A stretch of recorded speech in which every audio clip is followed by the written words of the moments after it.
So I haven't done a garden update for a while, I don't think. It is the 12th of August. We were just away for the weekend, so it's been a couple days since we've kind of looked at everything here, but I thought I'd show you what's happening. So these are the Perkstein tomatoes, which are the kind we are growing for canning.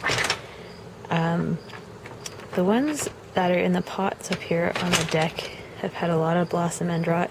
We've picked off a lot of them that got blossom end rot because they're just not getting any bigger, like those ones. And some of them are ripening when they're that size now. So I don't really know why or what to do about that. So, and then when we came home and came out this morning, some of our tomato plants in the pots were this color. As you can see, we've got some ripe tomatoes on there. That's the Zoycia kind. So we're going to feed the plants with kelp fertilizer tonight and see if that helps them. But I don't really know why they're that color. The ones that aren't in the pots aren't having that problem, so it's got to have something to do with that, I guess. There's some basil. These other tomatoes are finally starting to ripen. There's a few there, but this one's really yellow. Like, there's no new flowers or anything either, so I don't know if we'll get any more tomatoes off this plant or what, but I guess every year is kind of an experiment, so we'll just have to see what happens and try and see if we feed it, if it'll make a difference. There's a bunch of ripe cherry tomatoes that we gotta pick. These pepper plants here, they have a few green peppers, but I think, like, with the cool weather we've been having for the past couple weeks, they're just not really ripening. You can see some in there. They're all green. They're always a bit smaller because they're a northern variety, but I think by now they would be starting to ripen, so.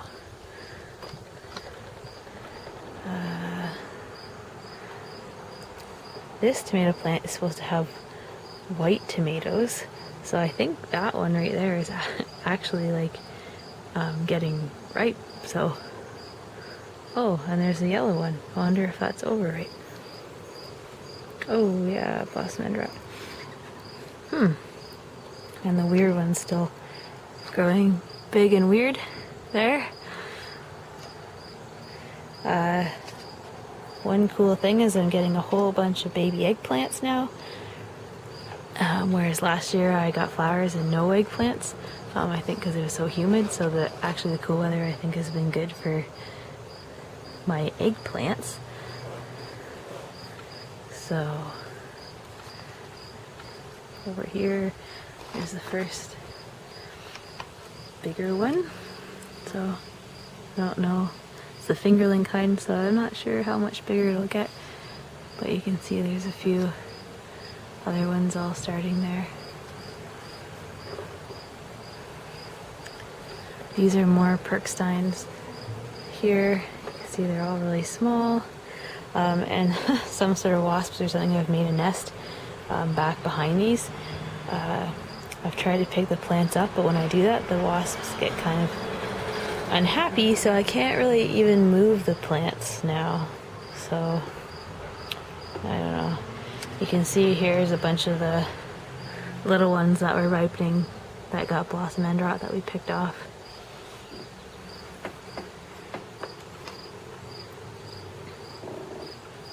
There's the cilantro. We've harvested some of it and dehydrated it in our dehydrator. Because it's going to seed, so I think we're going to try and plant some more seeds in there to keep it going. That's got a couple beans that have just come up because we're going to try and have beans for the fall.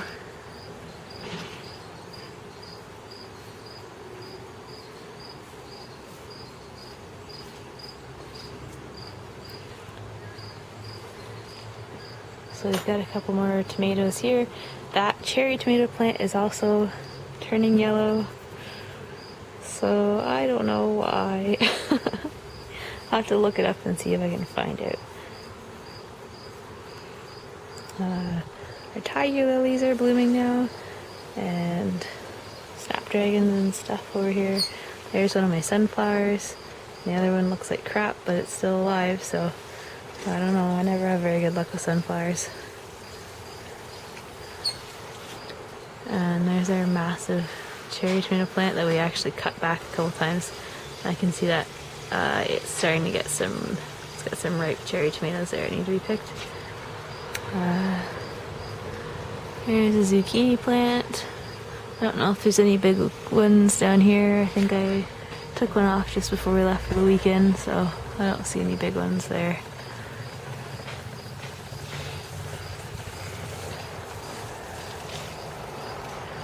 Kale has liked the cooler weather, so it's doing well there. I think we'll be eating kale pretty soon for dinner. This is one of the Perkstein tomatoes, and it's because in the raised garden, I think, like its tomatoes do not have blossom end rot, and they're actually getting bigger. So like maybe they just really can't go in pots. There's a couple of them right in there. So I don't know. We have tons and tons of cucumbers. We took like 3 of them with us on the weekend, I think. And there's a bunch more you can see in there that are ready to be picked.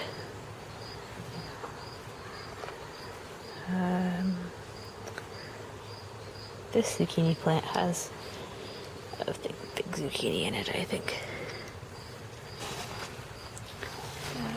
Right there. So we'll have to pick that one. I don't know, tonight or tomorrow morning, I guess. And there's a kitty. Hey, Zoe.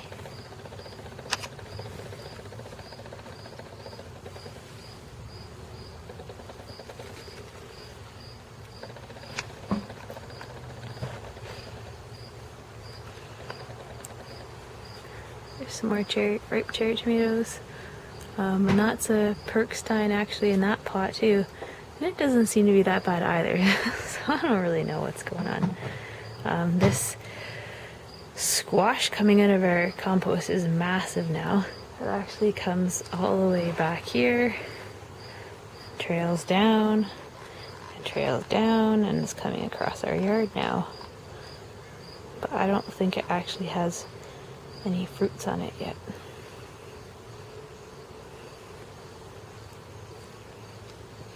There's still a potato plant growing out of our compost too. I think this is it right here. So in the raised garden, there's some tomatoes ripening down there. Those are more of the Escherichia, the yellow ones.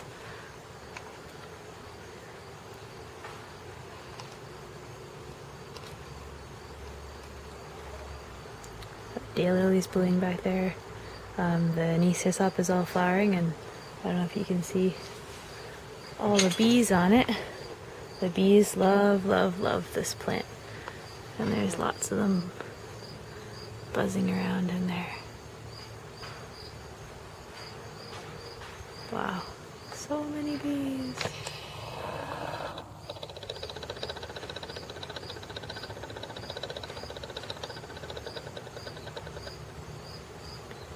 I love bees.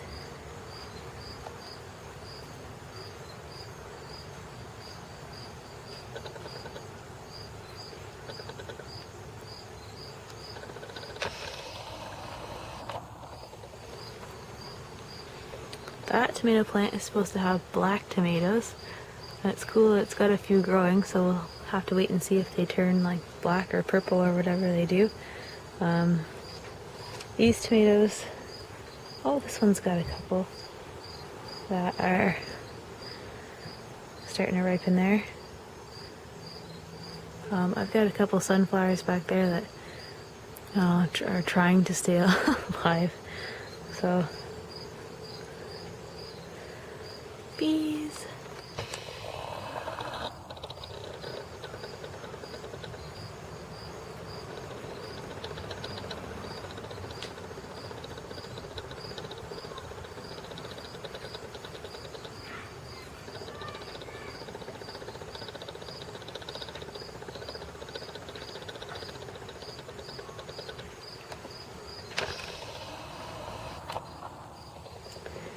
There's some squash here that we moved from this garden here and over to this space, and it actually stayed alive, and you can see it's starting to go up the fence back there. I don't know if that one has any fruit on it either. I don't really care. Just neat that it grows there, and the flowers look pretty, I guess. So the Scarlet Runner beans are over here. So you can see there's lots of flowers, and there's some beans on it. There's one right there. Actually looks like we should start picking these. They look like they really have grown since we've been gone. There's a humongous one right there. Well, that's cool. Rosemary and basil, lemon balm. That's patchouli. So happy to be outside right now. There's an old dog having a rest.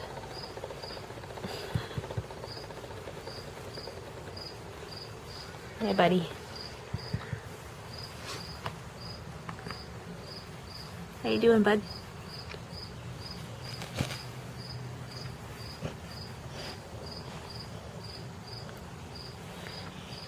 What are you doing? And behind him is our bee balm that we weren't sure whether it would flower this year, and it did. And it's got a bee on it right now. Right there. Oh, buddy, buddy.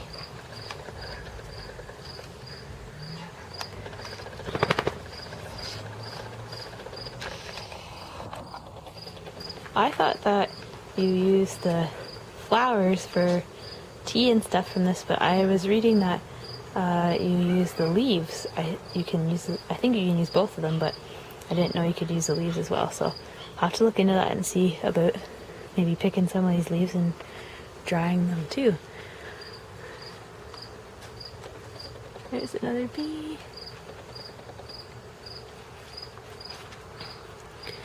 Over at our community garden, we have lots of little watermelons and squashes, so maybe I should take a small video over there too. Just throw that up. Anyways, I guess that's about it. If you know why our tomato plants are yellow, please tell me so we can fix it. Okay, see you later.